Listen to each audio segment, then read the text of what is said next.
Mon retour chez Monsieur Diard, je pense que ça sera la dernière fois. Alors bon, j'ai posté une caméra ici. J'ai une troisième caméra sur moi. Parce que je pense que cette fois, ça sera la dernière fois que je vous emmène ici. Parce que je crois avoir fait le tour des choses. Je ne veux pas vous lasser. Et puis, je pense donc...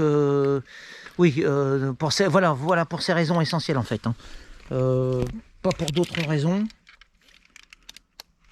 Alors j'ai emmené avec moi quand même du matériel parce que ce que j'aimerais vous montrer c'est en prenant mon temps, j'aimerais vous montrer l'intérieur de certaines pièces en fait, certains objets qui ont une valeur parce que justement ce sont des objets d'une autre époque. Alors là je cherche ma caméra, je vais quand même installer une troisième caméra. Pour avoir une vue d'ensemble de ce que je vais filmer, de ce reportage. Parce que je tiens, bon, on pourra penser ce qu'on veut, je tiens à couvrir au maximum. Alors je vais poser ma caméra ici pour installer mon autre caméra. Je tiens à couvrir un maximum d'espace pour m'assurer que de ne perdre aucun angle de vue. Alors je vais l'installer tout simplement, je sais pas trop en fait. Hein. Bon voilà là-bas.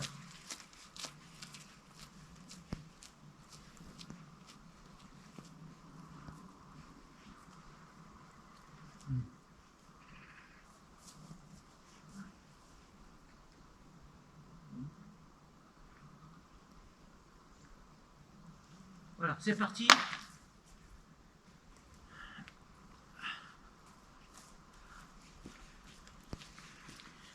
Je vais vous présenter, alors comme la dernière fois, mais cette fois en prenant mon temps et en ayant un minimum de matériel, hein, eh bien, je vais vous présenter des choses merveilleuses. Voilà, qu'on ne trouve que chez Monsieur Diard. Voilà, cette fois je vais entrer. Alors je découvre en fait, en même temps que vous, hein, bon, la dernière fois je suis passé en vitesse comme ça, pour vous montrer des rebuts d'un siècle révolu. Eh bien j'y retourne. Hein. Et cette fois, eh bien voilà, en pénétrant vraiment. Bon alors ça, ce que je vous montre, on peut le voir dans... je veux dire, ce désordre, je pourrais dire. Tous ces objets hétéroclites, on peut les voir dans n'importe quel garage abandonné, hein, que ce soit un garagiste professionnel ou un garage privé, mais à la grande différence, c'est que je vous le répète ici, et d'ailleurs vous le constatez, hein, et ben, ce que vous voyez, ce sont des objets vraiment qui n'existent plus hein, en ce 21e siècle, voire même dans le siècle passé, au 21e, enfin si, disons début du 20e. Hein. Vous voyez, c'est vraiment des choses, alors je ne sais pas du tout quelle est la fonction précise exacte de chacun de ces objets, hein. Mais en tout cas, on voit bien que ça ne date pas de ce siècle, et que ça ne date pas non plus enfin que ça n'appartient pas au monde des gens normaux, si je peux dire, les gens normaux, c'est-à-dire les gens comme vous et moi, hein, qui évoluons dans des sphères, enfin des espaces autres, avec des horizons différents. Ah bon, bah là, vous voyez bien, c'est tout là. Ça fait longtemps que c'est plus utilisé, puisque c'est du matériel pour les chevaux, hein, pour atteler les chevaux. Donc, comme son cheval est mort en 1991, donc ça fait belle lurette que, voilà, que ça ne sert plus. Voilà. Bon, en soi, je sais bien, c'est pas vraiment passionnant en soi, mais le fait que ce soit le monde de Diard, eh bien, moi, je trouve ça digne d'intérêt. Bon, parce que je vous le répète, hein, tout ce qu'on voit, on peut voir tout ça dans n'importe quelle vieille remise abandonnée, hein, en France, même autour de Paris. Hein. Mais là, c'est tout un monde, un état d'esprit, une mentalité que je vous montre. Alors ça, c'est... Vous voyez, je découvre avec vous, en fait. Hein. Moi, je sais ce que c'est que ça. Hein. Ça, ce sont des règles, des fils barbelés, ou des fils non barbelés, mais récupérés. Récupérés par Monsieur Diard, qui était le roi de la récupération, le roi de l'économie. Bon, il était avare, hein, il faut le dire. Hein. C'était une avarice, oui, sordide, mais en même temps, c'est tellement... une avarice sordide qui est remarquable en fait. C'était remarquable parce que c'était une avarice qui d'un siècle autre, hein, d'un autre monde hein, que le nôtre. Hein. C'est des choses prodigieuses. Hein. C'est une avarice prodigieuse. Comme je vous le répète, c'était ici la dernière fois que je vous avais montré. Ce diable se servait de l'eau ici qu'il prenait dans la mangeoire pour se raser. Et cette eau, il ne la jetait pas. Il l'a jetée vraiment lorsqu'elle était très, très polluée par sa toilette, quoi, en fait. Hein. Je vous dis, c'est vraiment incroyable. Et c'est ça qui fait l'énormité et tout l'intérêt du personnage de Monsieur Diard. J'allais dire l'outrance, oui, Monsieur Diard était un personnage outrancier, dans le bon sens du terme. Puisqu'il il portait en lui tout un monde, tout un univers que vous n'imaginez pas. Alors, je ne vais pas tout vous révéler parce que c'est de l'ordre de la vie personnelle un peu intime de Monsieur Diard. Je ne vais pas tout vous révéler, par respect pour lui, mais vous seriez ébahi, hein, étonné, ébahi qu'on vous révèle, que je vous révèle une telle réalité qui est à des années-lumière de la nôtre. Alors ça, je vous avais montré. Hein. Alors je vais pas vous le remontrer parce que je vois pas de grand intérêt. Bon ça, par contre, ça c'est de grosses brèches là, je l'avais pas remarqué la dernière fois. J'avais pas remarqué ça.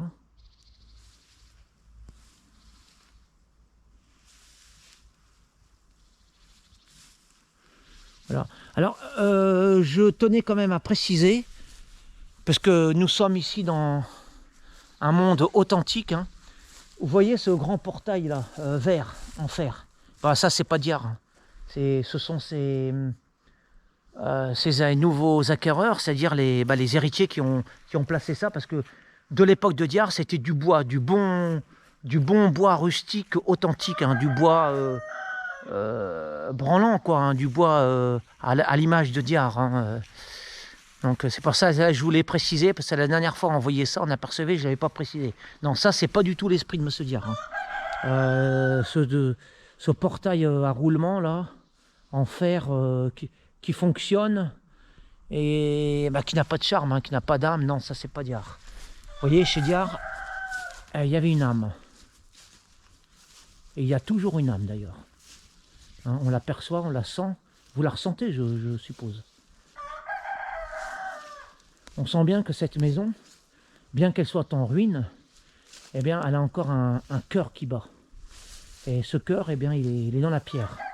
Il est dans la végétation qui court sur ces murs, en ruine, certes, mais qui transpire de beauté.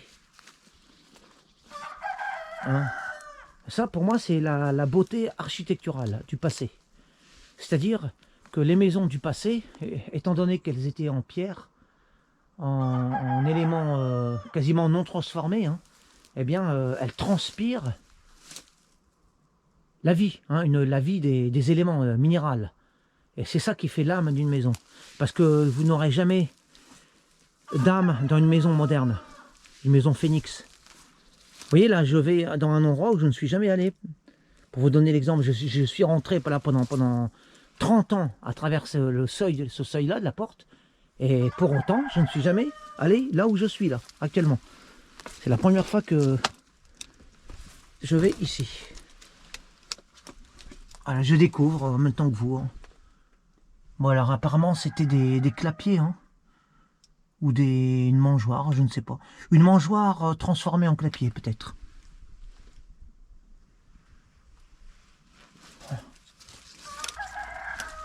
Oui, ça peut vous paraître étonnant, hein. Mais comme je vous l'ai dit dans la dernière vidéo, je ne passais pas non plus mes journées ici. Je venais de temps à autre pendant une trentaine d'années. Vous voyez, je vois encore le toit là. Le toit en ardoise, en belle ardoise. Ça n'est pas du fait de Monsieur Diard. Chez Monsieur Diard, c'était une demi-ruine, certes, mais c'était beau. Voilà, il y avait une âme. Ce bâtiment-là respirait d'une vie intérieure intense. Comme cette maison qui respire. Alors cette maison en ruine, hein, vous voyez bien qu'elle respire. Vous voyez bien que cette maison, elle nous regarde. Pourquoi? Parce qu'elle a un visage, elle a une âme, elle a une vie intérieure. Hein, ce sont des générations des générations qui ont vécu dans cette demeure où il y a une cheminée, un âtre, où il y avait un foyer.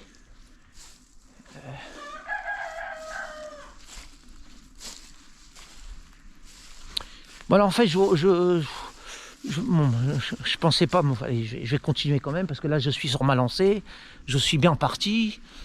Bon, je sais bien, c'est la 3e ou 4e fois que je vous fais une vidéo, ou 4e, je crois, sur la propriété, enfin, l'ancienne propriété de feu Monsieur Diard.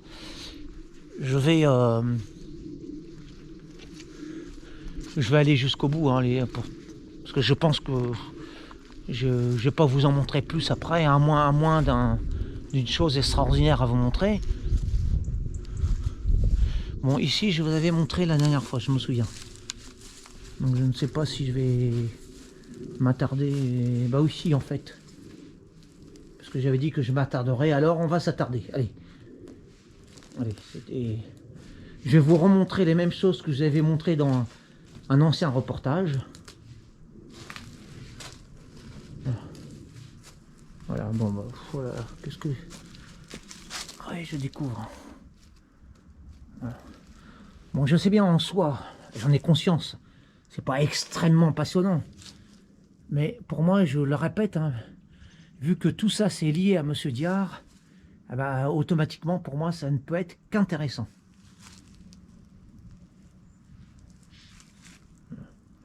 Bon, je vous mets une valeur ajoutée entre guillemets en accompagnement ces images de mes commentaires personnels.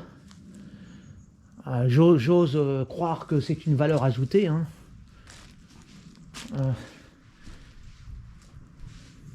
Parce qu'en fait, je vais vous dire, lorsque je fais mes reportages, sur le moment, au moment où je filme, toutes ces choses, ça me paraît insignifiant, pas très intéressant. Et puis, en fait, avec le temps, je m'aperçois que ça n'est pas vain, ça n'est pas insignifiant et que j'en ai jamais montré assez. C'est l'impression que ça me fait. Alors, je me dis, je vais faire une dernière fois, je vais les emmener avec moi ici, et puis je vais bien tout leur montrer. Voilà, comme ça, je n'aurai pas de regrets. Bon, alors, ce que vous voyez là, c'est des vieilleries agricoles. Voilà, c'est des choses... Voilà, bon, là, vous avez un vieux tracteur des années 50. Hein, voilà, bon. Pour ceux que la vieille mécanique intéresse. Hein. Pour ceux que ça intéresse, ce genre de choses. En fait, moi, je viens ici, je viens chercher, je viens à la rencontre. Là, j'ai cherché... je sais ce que je viens chercher. Je viens chercher l'indicible. Et je vais à la rencontre, toujours pareil, hein, d'un passé, hein, à la rencontre d'un monde anéanti, mais pas tant que ça en fait. Non, non, ce monde il est là devant nos yeux. Disons c'est une relique d'un univers passé. Alors ces arbres c'est vraiment extraordinaire parce qu'ils ont la même... Comme je disais dans la dernière vidéo, ça fait 30 ans que je les vois, je les ai pas vus grandir parce que vous savez que des arbres on les voit pas grandir. Hein, ça. Et ils ont la même forme. Vous voyez, on dirait des spectres avec des bras écartés là. Ah, c'est magnifique. Hein. Là, nous sommes vraiment dans tout l'esprit de Monsieur Diard. Hein.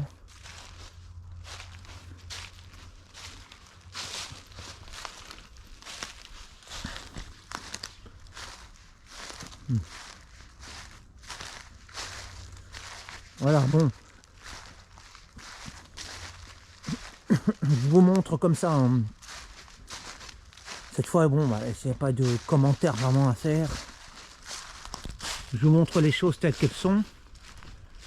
Et puis, je pense que j'aurais vraiment fait le tour.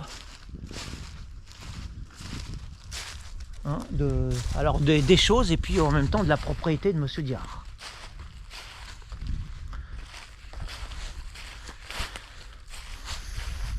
Bon, je pense pas que ça soit utile de vous montrer, de faire le tour, le grand tour en fait de la propriété. Ça, bon, vous verriez de la végétation, vous verriez des choses qui, en fait, pour vous ne, parce que c'est toujours subjectif, hein, c'est toujours personnel, ça se rapporte toujours à sa propre histoire. Alors, ce que je vous montrerai, bah, ça ne vous parlerait pas en fait. Hein. Voilà, j'essaye d'aller vraiment à l'essentiel, hein, parce que j'ai bien conscience que on ne peut pas transmettre vraiment des expériences personnelles qui nous touchent, nous, quoi. Hein. Tout ça, c'est tellement personnel et j'essaye de rendre un tant soit peu ce que je vous montre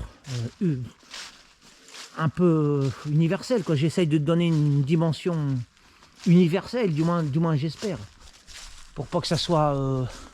parce que j'ai bien conscience que quand c'est trop personnel, ça n'intéresse pas grand monde et c'est normal, tout à fait normal. Bon, cette fois, parce que l'intérêt, c'est que j'ai mis 2 autres caméras. Bon, on pourrait penser ce que vous voulez. Hein. Moi, ce que je dis, c'est que rien n'est... Dans ce monde, rien n'est vraiment expliqué à 100%. On ne connaît pas tout. Il faut être très humble. Hein. On ne connaît pas tous les mystères, hein, les mystères de la réalité. Donc, étant donné ce qui s'est passé la dernière fois, avec le portail avec le nœud qui s'était défait. Alors oui, je voulais vous dire à ce propos que donc on a interrogé les héritiers, hein, parce que c'était eux qui étaient susceptibles d'être entrés ce soir-là. Eh bien non, ce ne sont pas eux. Voilà, personne n'est venu, personne de la propriété n'est venu la dernière fois pour défaire les nœuds. Voilà, j'ai donc, puisqu'on a été quand même se renseigner, j'ai le renseignement. Bon, bah, me voilà fixé, donc déjà je sais que ça écarte déjà une possibilité rationnelle. Alors étant donné que c'est la dernière fois que là, bon, bah, j'ai fait le tour complet. Voilà, je ne vais pas m'attarder plus, je ne vais pas bavarder comme ça hein, dans le vide. Je vous remercie de m'avoir suivi.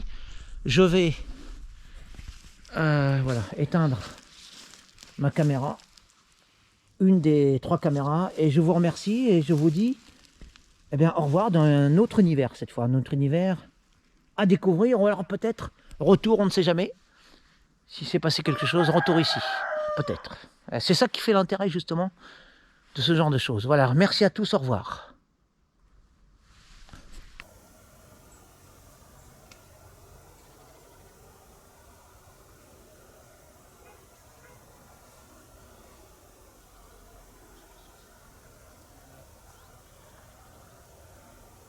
Ah oui, 30.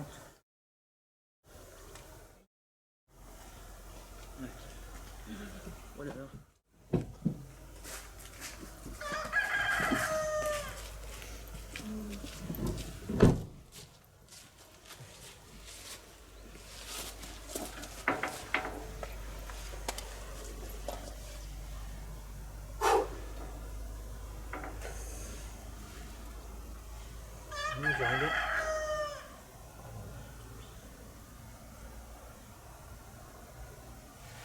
Voilà, visite terminée.